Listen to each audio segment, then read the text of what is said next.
my channel, my rules, okay? That means I get to make any video I want whenever I want because that's what this job entails, okay? That's right. If I want to make an hour-long analysis of Rick and Morty and tell you why no one understands Rick and Morty, I'm gonna go ahead and do that. Now, with season 4 having just ended, I got a lot of people asking me my thoughts on it because as they've mentioned, I think it's been a while now on my channel, I am a massive Rick and Morty fan. In fact, maybe it's because, you know, I'm not trying to brag. My IQ level's 189. That is a very high IQ, okay? But I'll go as far as to say that this is potentially my favorite anime of all time. And to everyone saying, but Nux, Rick and Morty's not an anime. That was purely just to trigger the people that say that Avatar is an anime. Because if Avatar is an anime, even though it's made in the West, then anything that's animated is an anime. You've just been slapped with facts and logic. I've been researching Avatar a lot because I want to make an Avatar video also because I've been really excited about it lately. But I'm sorry, Rick and Morty must come first. Even though I urge you greatly to subscribe for future shenanigans, analyses, and all-around tomfoolery meminess. Buckle your seatbelts, because this is definitely gonna be a long one. I have a lot of thoughts on Rick and Morty, and I'll be quite frank, I'm disappointed in everyone's reception to season 4. A lot of people have been complaining ever since season 3 that the series is getting worse and worse. Shut up, it ain't. And the Rick and Morty fans aren't crazy toxic bastards anymore that I get to make fun of. This is terrible. How did we get to a point that the Rick and Morty fan base was so roasted by their atrocities that have transpired during season 3 that the fan base has become like these reserved, polite intellectuals that aren't trying to bother anyone? Like, what? How is there no toxicity in the Rick and Morty fandom anymore? Honestly, very disappointing. I like laughing at toxicity. F in the chat. So, when I titled this video, No One Understands Rick and Morty, I feel like that will require elaboration, and as the video goes on, that will be elaborated on, but there are so many amazing things that Rick and Morty does that no other series ever successfully nailed. The first thing I need to talk about is the fact that every single person that watches Rick and Morty has a different experience watching it. That's right, I'm gonna be the brainlet intellectual Rick and Morty fan. If no one's toxic, then I'll fill that hole, goddammit.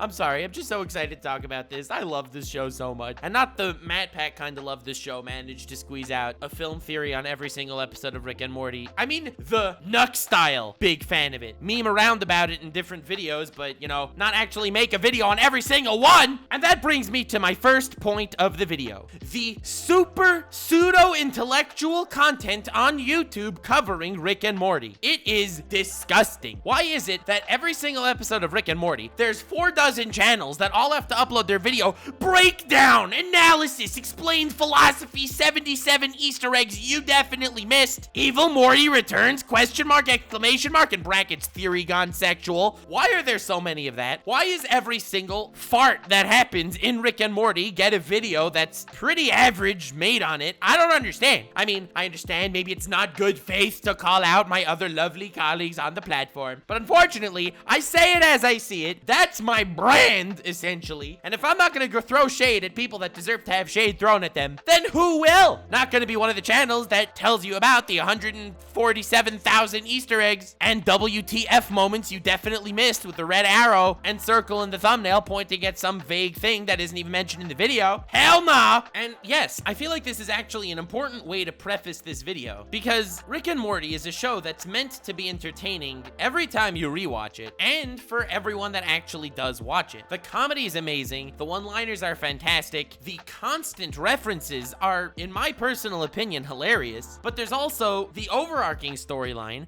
the deeper philosophical themes to literally every single episode, the ideological problems, the moral dilemmas, the humoristic, nihilistic outlook on everything that's so freaking vast and deep that you don't even understand how it's poking jokes at itself through this nihilism. The whole many worlds theory being the backbone for almost every nihilistic character trait in Rick itself is such an amazing underlying structure to the entire series series. It's set up with this paradox that every time anyone ever has a decision to make, they create an alternate universe where they decided to do it and they decided not to do it. The many worlds theory is something that's fascinating, and as someone who studies quantum physics for fun, like a complete madman, I see the appeal, and therefore it's actually done everywhere. There are so many different franchises that shove the many world alternate universe theories into everything. Pokemon does it, all right? Now you know that they're scraping the bottom of the barrel. But when Rick and Morty tackles it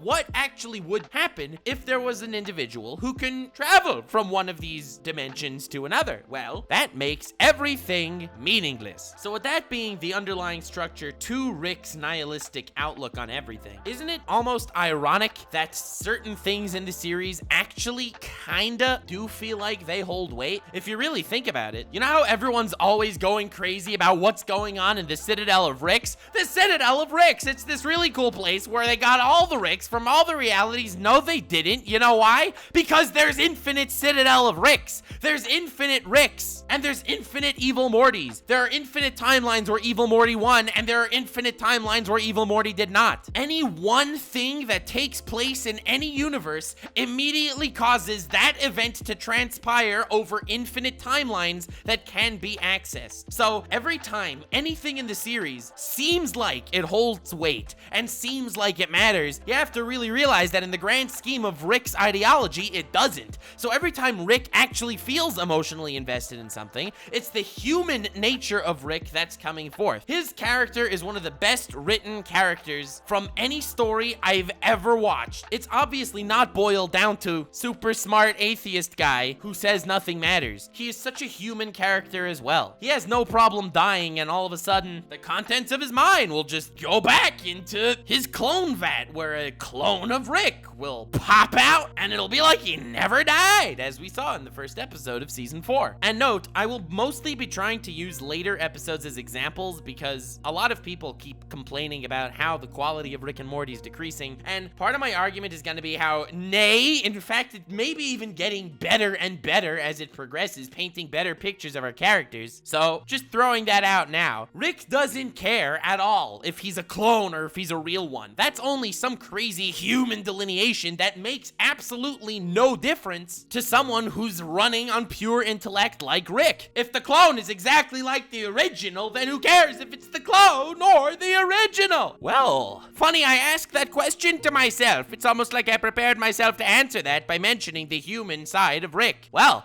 if you look at episode 10 of season 4, where we actually get answers about Beth and the clone, and Rick starts feeling bad for himself and the decision he made, he considers himself a bad father, that he's not knowing which is the clone, which is real. Who cares? What's the difference? It's such a human weakness mentality that would actually delineate between a clone and between the quote-unquote real person. So obviously, Rick is an extremely complex character, and despite the fact that he calls himself a god more times than KSI in his new album, he kind of does it to mask the very, very human individual that he still is. Now, the reason why I wanted to preface with this, even though it's not going to be the main focus on the story, this isn't about why Rick is one of the greatest characters ever written. This is on the overall stance that no one understands Rick and Morty, and how every episode is like really meticulously crafted to be a masterpiece by its own right. Well, I say every episode, even though there are some you like more and some you like less, but I will get to that. And being that this video will probably be demonetized because, well, at this point, that's kind of YouTube's vibe when it comes to Lord Nuxanor, I wanted to take this moment to say thank you very, very much, ExpressVPN, for sponsoring this video. You are absolute mad lads. For those of you that don't know, a VPN is something that allows you to essentially put your browsing in like a Rick and Morty level cloaking device that can make it appear like you're in any country at any time, and it's just amazing. And honestly, at this point, especially that we're all stuck at home, pretty much essential for literally everyone. It's the ultimate security measure to keep your stuff safe, and ExpressVPN is straight fire in comparison to pretty much all of its rivals in the industry. They're the fastest speeds in the entire VPN market. There's 24/7 customer support. It's super easy to use. You just literally fire up the app and connect it with like a single click, maybe two if you're not a tech master like me. It doesn't store logs of any of the customers, and it's rated as the #1 by like The Verge and Tech Radar and a ton of other companies. companies. Now, the reason why it's so necessary, aside from just security purposes, is if you're on this channel, you probably appreciate anime. And well, as you know, it's annoying to watch anime online because there's a million different streaming services for anime, and only certain anime are actually available in any given country. For example, Code Geass is one of the best anime of all time. It's in my personal top 3 ever. I love it so much, everyone should watch it. Well, unfortunately, you can't watch it on Crunchyroll because Crunchyroll doesn't have the license for it, so you need to hop over to Netflix, but unfortunately, it's not available in most countries on Netflix either. But here's when ExpressVPN comes in. You just need to make believe with your ultimate VPN supernatural abilities that, woo, you are now in the Middle East, because Netflix in the Middle East, yeah,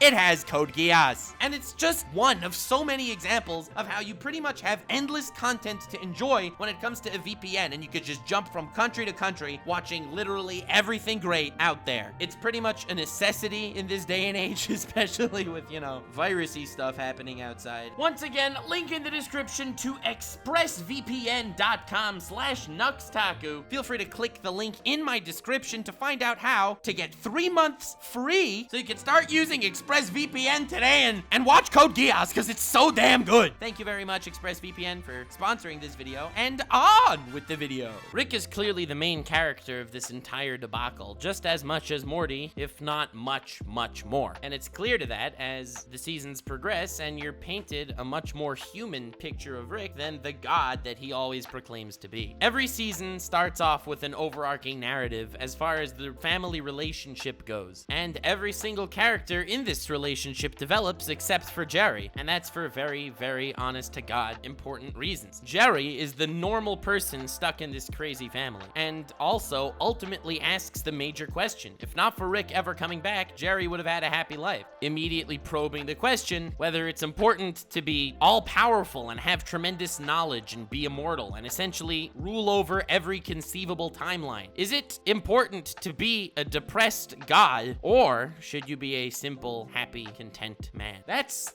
the Jerry versus Rick theme that goes on throughout the entire show, and that's why Jerry remains a more or less stagnant character. Beth changes every single season, has these massive mood swings. In the first season, blindly happy to Rick's return, where Rick could do nothing wrong in her eyes. In the second season, slowly realizing that Rick is potentially dangerous, but still naive to the fact that how dangerous and corrupted their family is becoming due to his presence. In the third season, she's so happy to have regained him after losing him to the Galactic Federation, he completely takes over. Jerry's kicked out, and Beth becomes an absolute moron for the entire series, following his every whim, until at the end of the season, she picks Jerry over him, picking the simplicity over the insane shenanigans, at least seemingly with the version of Beth that remains there. And in the fourth season, Rick is all of a sudden on a tight leash. Now, Rick tries to maintain his authority, don't get me wrong. There are so many episodes in season 4 where Rick seems like he's on the outs with everyone, but then comes back in the finale as this massive evil maniacal mastermind. My favorite depictions of this start off in the first episode of season 4, where he meets Wasp Rick, who originally wants to take Wasp Morty to go save Rick's Morty, but Wasp Beth told Wasp Rick that Wasp Morty needs to finish his homework,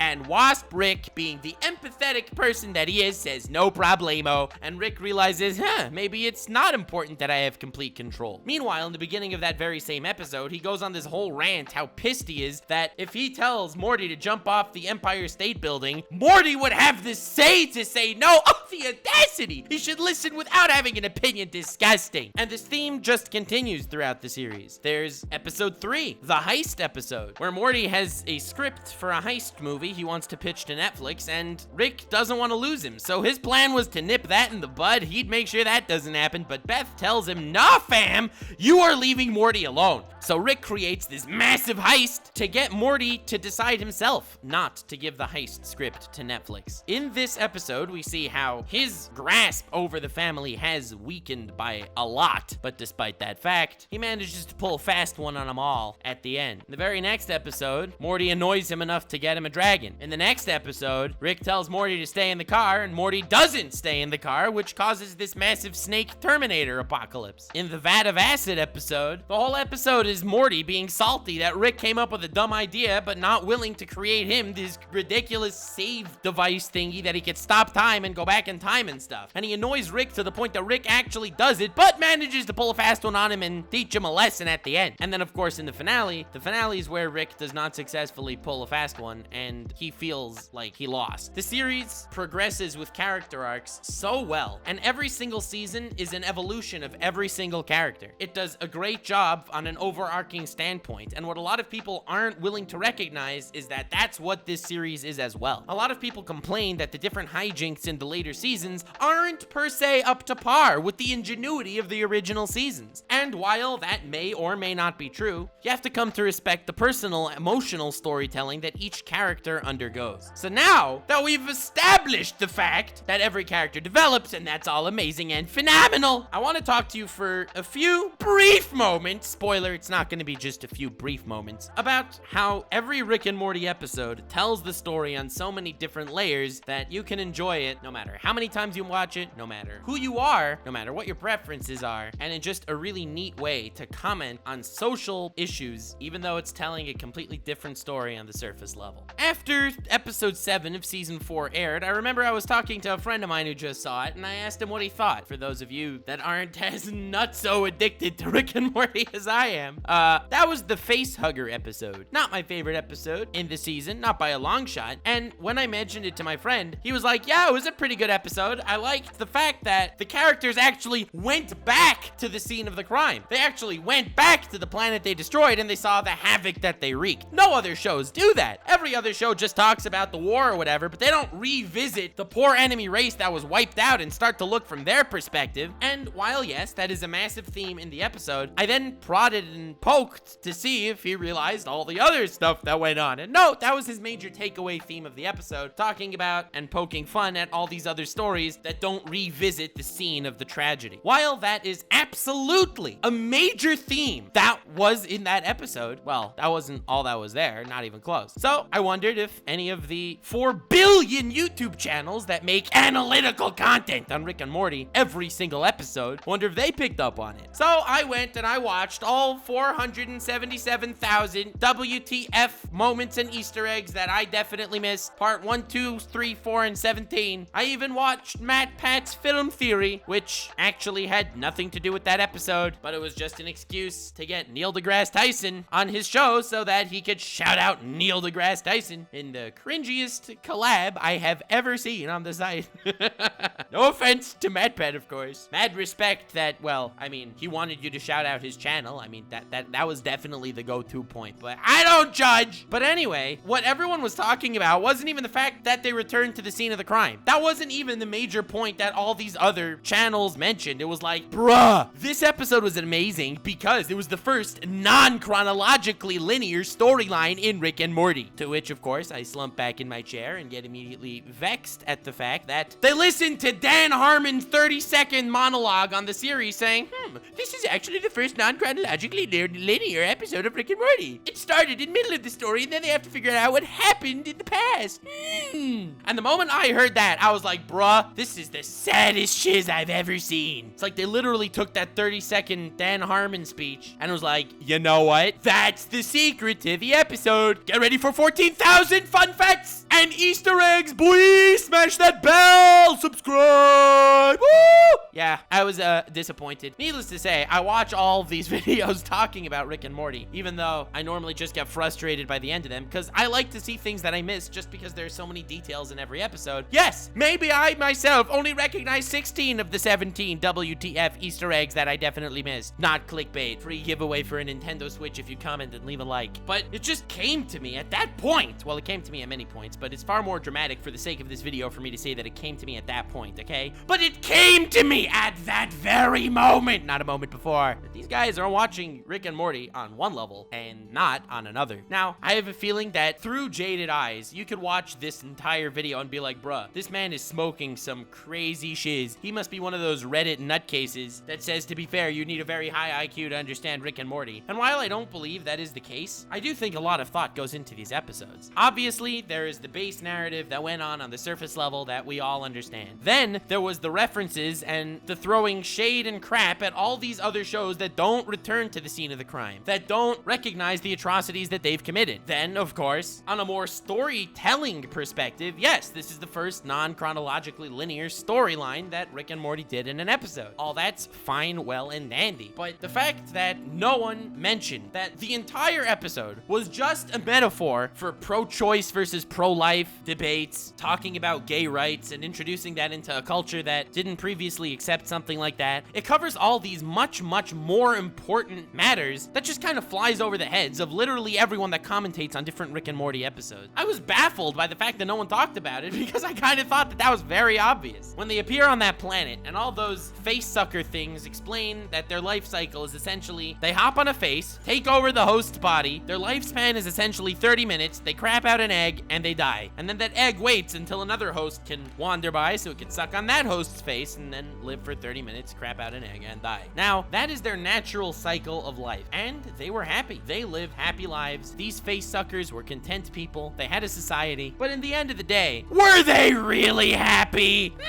And then Summer comes along. For whatever reason, that reason being a toothpick, the face suckers can't control her mind, and immediately the face suckers that were sucking on the faces of Rick and Morty believed she was a god for not being captured by biology, immediately poking fun at the people that chalk up everything that can't seemingly be explained by the science of the day to clearly being of mystical nature. So Rick and Morty makes fun of that immediately and talks about the people that devoutly worship something they just clearly don't understand. It also makes fun of the idea how Summer then says to those face suckers, why don't you just not lay an egg? I mean, you won't die if you don't lay an egg, so just don't lay the egg. And they're like, you know what? We didn't really consider that possibility, to be honest. But all of a sudden, there were a lot more complications that entered their lifestyle once that happened. It kind of seemed like things were moving and progressing nicely for them. But in the end of the day, this is just a simple argument about natural biology versus our choices, which can potentially make us happy or it could potentially ruin our lives. The face hugger that took over Rick's body became some seemingly alt-right extremist that was shouting about how biology is the actual king. But the beauty is, he himself was hypocritical because he didn't live for 30 minutes, crap an egg, and die, showing and pointing fun at the hypocrisy of all the people that call out the demons in society. But once the tragedy hits them themselves, well then, they'll, pull a few strings. Then maybe they won't be so eager to do something like that. Hypocrisy, pretty crazy, ain't it? And then later, in Summer's recounting of their tale, Facehugger Rick and Facehugger Morty ended up somehow making out, and it was a very awkward scene, not gonna lie. But then, they started telling each other, bro, this isn't right. This isn't the right thing. We shouldn't be doing this. Why did they mention that? Well, that's because that's not the biological nature of how they were created. They don't need to kiss. There's no need for love. It's in their genes to just live for 30 minutes, have an egg, and die. What's the point of this? It's not genetically correct. Well, gay people can't have kids, so maybe it's blasphemous. It's wrong. It's a travesty. But Facehugger Rick and Facehugger Morty put that behind them, and they start questioning whether,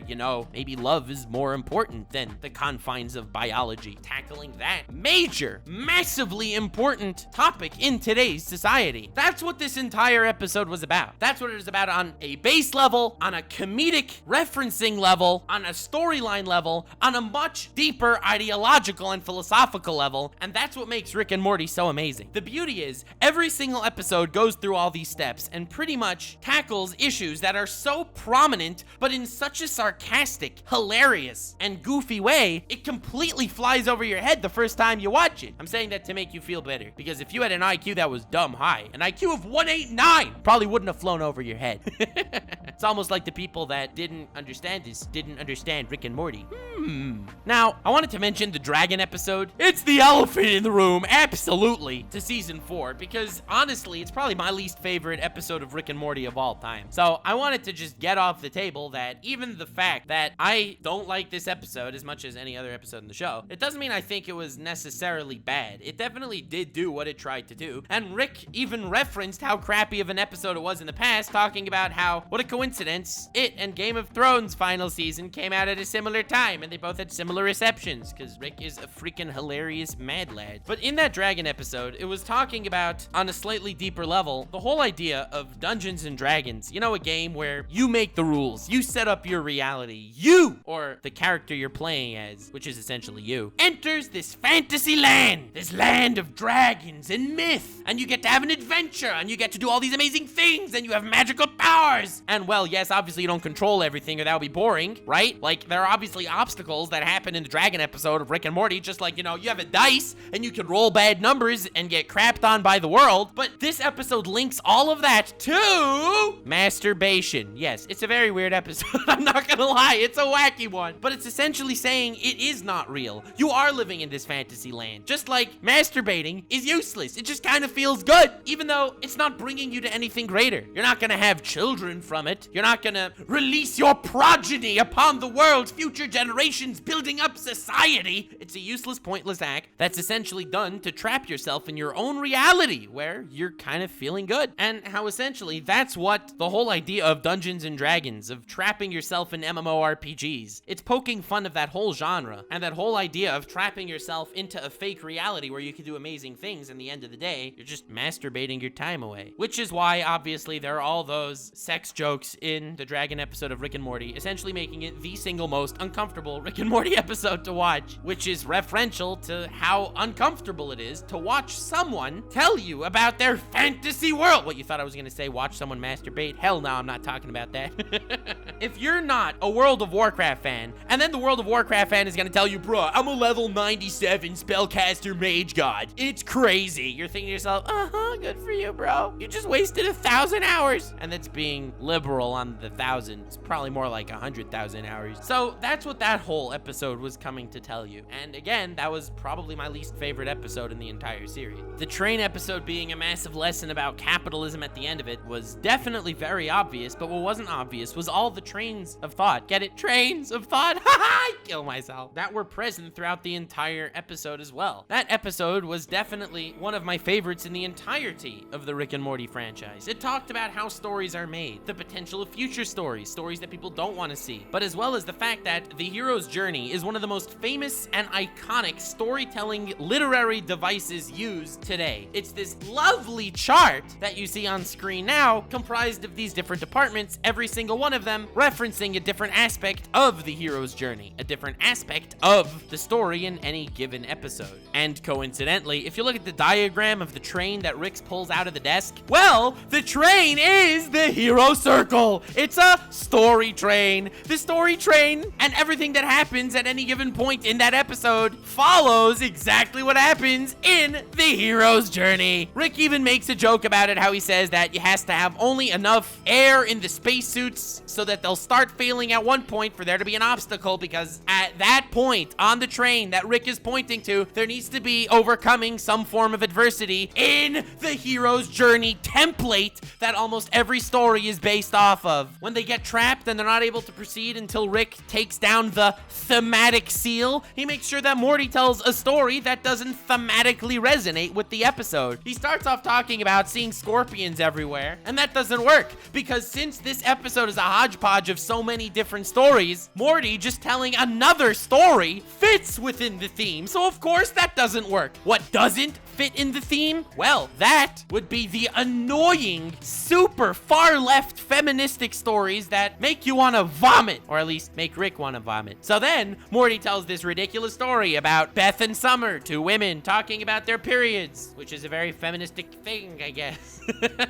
And about how they save the world from female scorpions, more women, and they're called from the Supreme Court lady, another woman, to congratulate them on their feministic, terrible masterpiece, which is very much not in line with the theme of Rick and Morty, which basically spits on the whole idea that this virtue signaling stuff actually needs to exist at all. That breaks the thematic seal. Every line and pun in Rick and Morty is thought out on so many levels that every episode can be experienced in so many different ways. So many of them talk about the deeper philosophical themes and powerful ideologies that exist in the modern day. The whole capitalism rant at the end of that train episode is just essentially saying that that's how the people that write these shows view their viewers. They just want their viewers to buy something, to buy more merch, to buy more stuff. Whenever there is a genuine repercussion to someone's action, Rick and Morty immediately laughs on the very kind-hearted and inspiring lessons that are learned from any story. It happened twice in the 4th season. In the first episode, Rick and Morty talk to each other at the end, and Morty says that he learned the lesson from the whole death crystal thing, where he saw his death, so he set up his entire life to essentially be a failure, that you gotta let loose a little. You can't control everything, which is a very important life lesson that I think we can all learn to better ourselves. If you try to control everything, it will inevitably fail and destroy you. But then Rick immediately counters and says, well, I had control over nothing today, and that didn't work either, dismissing the life lesson that is being taught to you. And then again in the Vat of Acid episode 8 of season 4, Morty learns this really bone-chilling lesson from his crazy adventures where he had this time-saving device that, yes, your actions have repercussions. It doesn't matter that you thought you were just undoing them and things were going back. Morty was mentally scarred by the experience. This is even before he figured out how the device actually worked. He learned this logical life lesson about the repercussions that he mentally will have from doing bad things,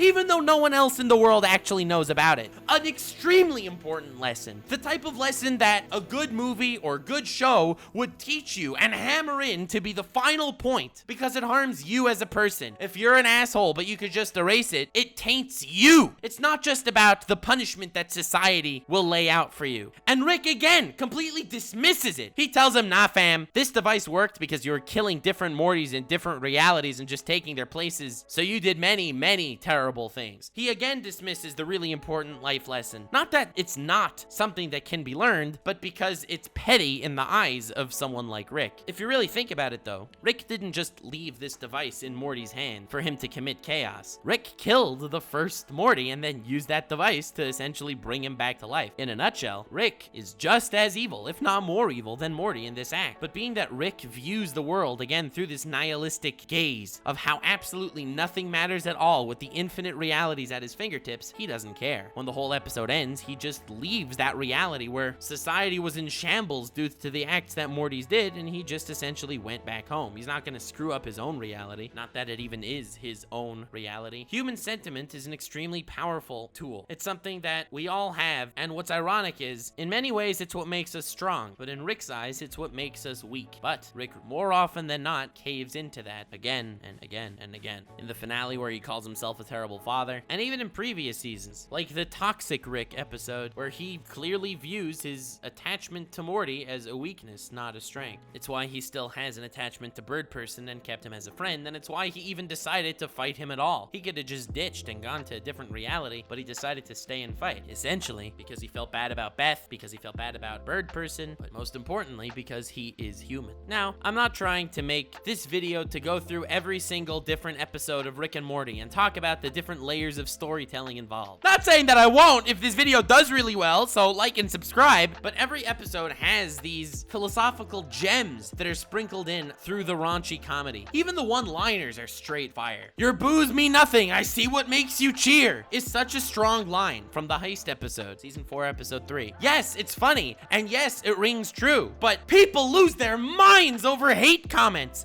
A day doesn't go by that people get into a hairline away from fist fights on Twitter. Rick calmly assessing the situation as your boos mean nothing, I see what makes you cheer, is exactly the level-headed approach we should all be adorning when confronted by absolute morons, which, let's be honest, happens all the time. It's something that I'm proud to say I feel like I'm kind of getting to that point.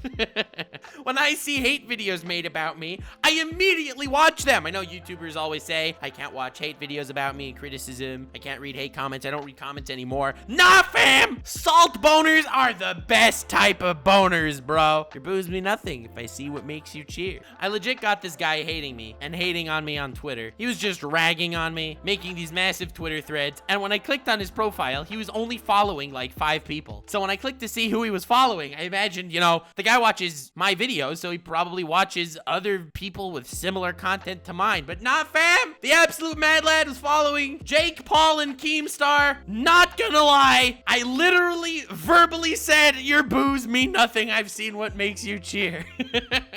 It's It's a stupid throwaway line in Rick and Morty, but it's so good. It's a life lesson, not just a line. And on a reference-based level, the references and callouts in Rick and Morty are, bar none, some of my favorite I've ever seen. I mean, can you compare the parody that Family Guy made on Star Wars compared to the absolute hilarity that Rick and Morty made on it? Well, you can't. Family Guy straight up referenced everything. It made its subtle jokes and jabs and ha-has, but nothing compared to the mastery of Rick and Morty, which does it without calling attention to itself. The entire final episode, the massive finale of the 4th season, was called Star Mort, Return of the Jerry. Obviously, a reference to Star Wars Return of the Jedi, which I'm sure is one or more of the 170 WTF facts and Easter eggs that you definitely missed. You won't believe number 6. But it made fun of it in such a beautiful way. The idea of the cringy relationship between Summer and Morty in that episode was the cringy sibling relationship that we sometimes see. The idea that the strong women, Beth and other Beth, were the leads while Jerry was a total moron is obviously poking fun at the far more feministic approach to the modern sequels. And speaking of the modern sequels, the whole freaking Galactic Federation, you know, the antagonists in that final episode, they were all essentially making fun of the idea that they're just Galactic Federation 2.0. They're just rebranded, but exactly the freaking same, just like the villains in the new trilogy are just rebranded version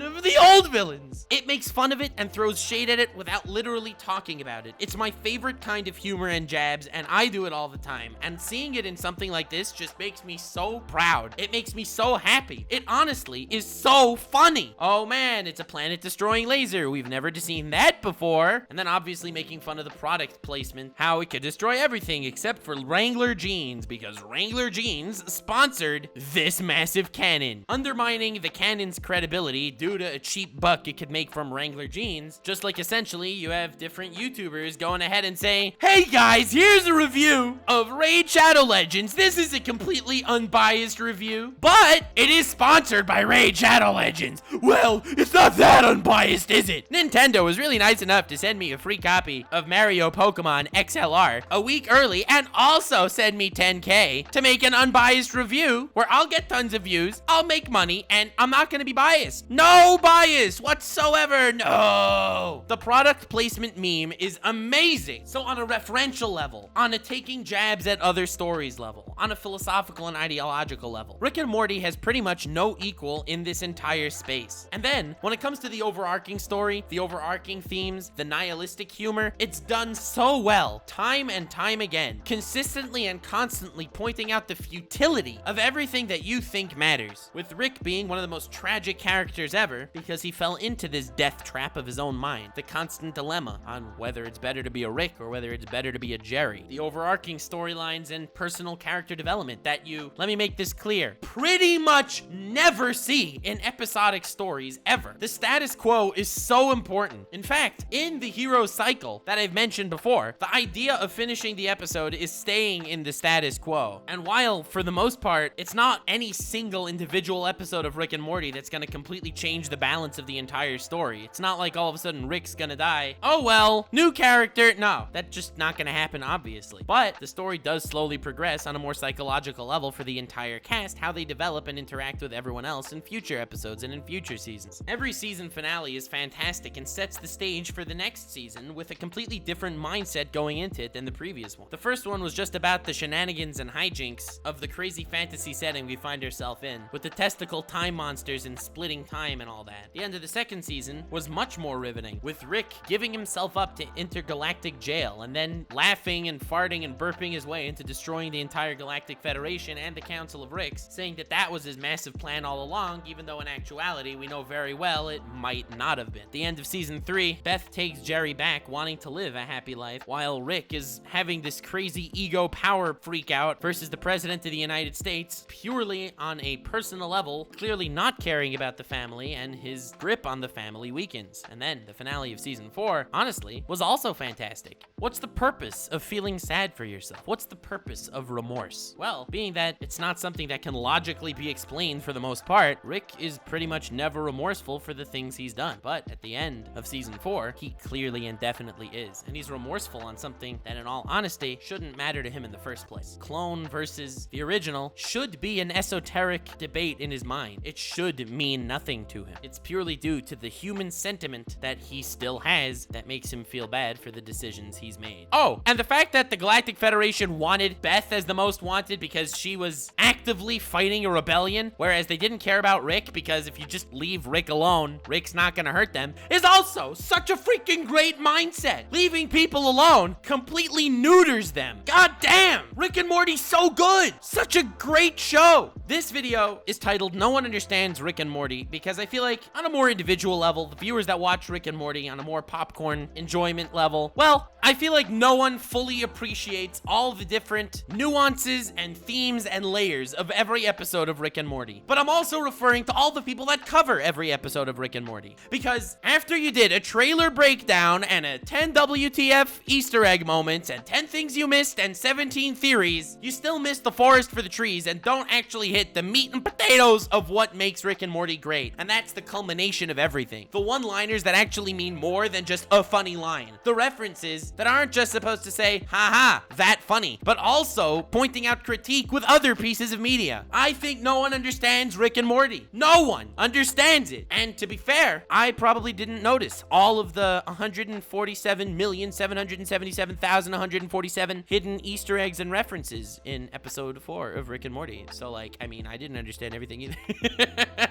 It's a good thing we have channels like that to point out the fact that every single time Morty's in a shot, this could be a reference to Evil Morty with Evil Morty in the thumbnail. Oh, this episode is about Terminator snakes. Does that mean Evil Morty returns? Is it foreshadowing? No.